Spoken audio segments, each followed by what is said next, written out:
Hi friends, இன்றைக்கி பார்த்திங்கன்னா நம்ம ஈக்காட்டு தாங்கலில் கங்கையம்மன் கோயில்னு இருக்கும். அந்த சைடில் தான் வந்து மீன்லாம் நிறைய விற்பாங்க.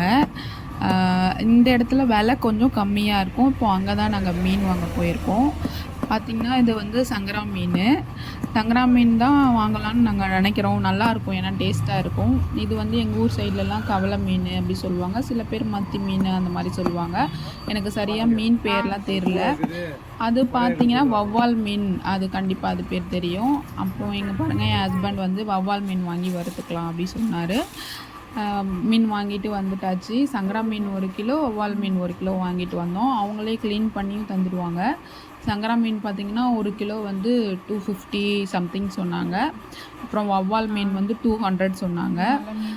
வவ்வால் மீனோட மண்டை வந்து வறுக்க தெரியாது, அதனால் அது குழம்பு தான் வைக்கிறவங்க வச்சுக்கலாம், இல்லை தூக்கி போடுறதுன்னா போட்டுக்கலாம். இது பார்த்திங்கன்னா என் ஃப்ரெண்டு தான் செய்ய போகிறா. கன்னியாகுமரி சைடு மீன் வறுவல் அப்புறம் மீன் குழம்பு. இப்போது வந்து நான் ஜாப் சர்ச் பண்ணிகிட்ருக்கிறதுனால நாங்கள் வீடியோ எடுக்கலை. நீங்கள் நினைக்கலாம், என்னடா இவள் ஹஸ்பண்ட் கூட போயிட்டு மீன் வாங்கிட்டு அப்புறம் குழம்பு ஃப்ரெண்டு ரூமில் வைக்கிறா அப்படின்ட்டு. அதுக்கு சொல்கிறேன்.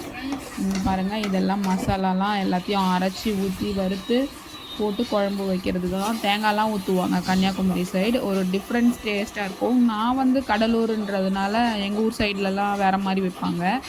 அதுவும் வந்து நல்லாயிருக்கும், இதுவும் நல்லாயிருக்கும். ட்ரை பண்ணி பாருங்கள்.